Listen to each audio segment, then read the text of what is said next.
বন্ধুরা, ইতিহাসের পাতায় এক নতুন অধ্যায়ের সূচনা হয়েছে। ১০৮ বছর পর বেলফোর ঘোষণার সেই ঐতিহাসিক ভুলের কিছুটা হলেও সংশোধন করতে চলেছে ব্রিটিশরা। অবশেষে ফিলিস্তিন রাষ্ট্রকে আনুষ্ঠানিক স্বীকৃতি দিয়েছে যুক্তরাজ্য। গত ২১শে সেপ্টেম্বর এক ভিডিও বার্তায় ফিলিস্তিনকে একটি স্বাধীন রাষ্ট্রের স্বীকৃতি প্রদানের ঘোষণা দিয়েছেন যুক্তরাজ্যের প্রধানমন্ত্রী কিয়ার স্টারমার। একই দিনে ফিলিস্তিন রাষ্ট্রের স্বাধীনতা ও সার্বভৌমত্বকে স্বীকৃতি দিয়েছে অস্ট্রেলিয়া, কানাডা এবং পর্তুগাল।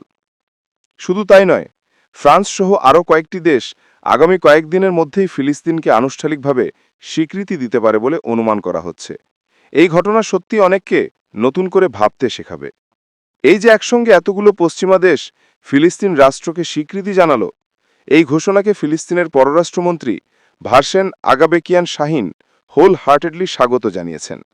রামাল্লায় সাংবাদিকদের সঙ্গে কথা বলার সময় শাহিন বলেছেন, এই স্বীকৃতি মোটেও প্রতীকী নয়, এটি একটি কার্যকর, বাস্তব এবং স্থায়ী পদক্ষেপ। যারা সত্যিই দ্বিরাষ্ট্র সমাধানকে রক্ষা করতে চান তাদের অবশ্যই এই পদক্ষেপ নিতে হবে। এখন প্রশ্ন হল, কেন এই স্বীকৃতি এত গুরুত্বপূর্ণ? যুদ্ধবিধ্বস্ত গাজার বাসিন্দারাও এই স্বীকৃতিতে আশার আলো দেখছেন। যদিও অনেক দেরিতে এসেছে, তবুও তারা এটিকে স্বাগত জানাচ্ছেন। তাদের মতে এই স্বীকৃতি অনেক দেরিতে এসেছে, তবু আমরা ফিলিস্তিন রাষ্ট্রের যে কোনো দেশের স্বীকৃতিকে স্বাগত জানাই।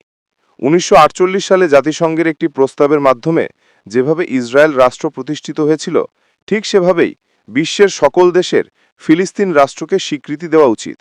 কিন্তু দুঃখজনক হলেও সত্যি, গাজাবাসীর ওপর নৃশংস হামলা ও গণহত্যা এখনও চলছে।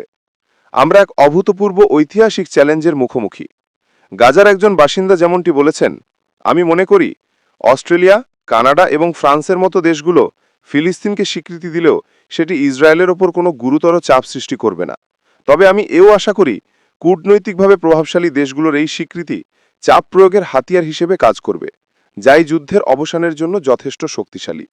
এই কথার মধ্যে একটি গভীর সত্য লুকিয়ে আছে।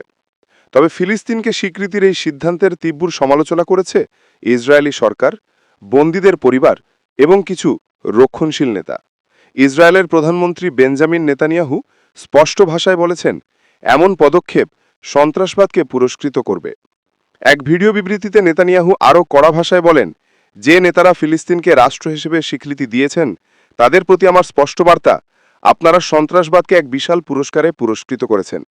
আপনাদের জন্য আমার আরও একটি বার্তা আছে, আর তা হল ফিলিস্তিন রাষ্ট্র কখনো প্রতিষ্ঠা পাবে না। এই ধরনের মন্তব্য আসলে পরিস্থিতিকে আরও জটিল করে তোলে। বেলফোর ঘোষণার পর থেকেই ফিলিস্তিনের জনগণ তাদের আঞ্চলিক অধিকার ফিরে পেতে এবং স্বাধীনতা অর্জন করতে নিরন্তর সংগ্রাম করে আসছে। ফলে দেরিতে হলেও পশ্চিমা দেশগুলোর এই পদক্ষেপ ফিলিস্তিনিদের জন্য একটি গুরুত্বপূর্ণ বার্তা বহন করে। যদিও বাস্তবে ফিলিস্তিনের ভূমি এখনও ইসরায়েলের দখলে রয়েছে এবং সেখানে স্বাধীন রাষ্ট্র প্রতিষ্ঠার সম্ভাবনা এখন অনেক দূরের লক্ষ্য। ১০০ বছরেরও বেশি সময় ধরে চলা এই সংঘাতের অবসান এখনও দৃশ্যমান নয়। তবে ফিলিস্তিনকে স্বাধীন রাষ্ট্র হিসেবে স্বীকৃতি দেওয়ার মাধ্যমে কিছুটা হলেও সেই ইতিহাসের দুঃখজনক অধ্যায়ের শেষ হতে পারে বলে মনে করছেন অনেক বিশ্লেষক। তো বন্ধুরা, যদি ভিডিওটি ভালো লাগে তাহলে অবশ্যই লাইক, কমেন্ট, শেয়ার এবং সাবস্ক্রাইব করে আমাদের সাথেই থাকবেন। ধন্যবাদ।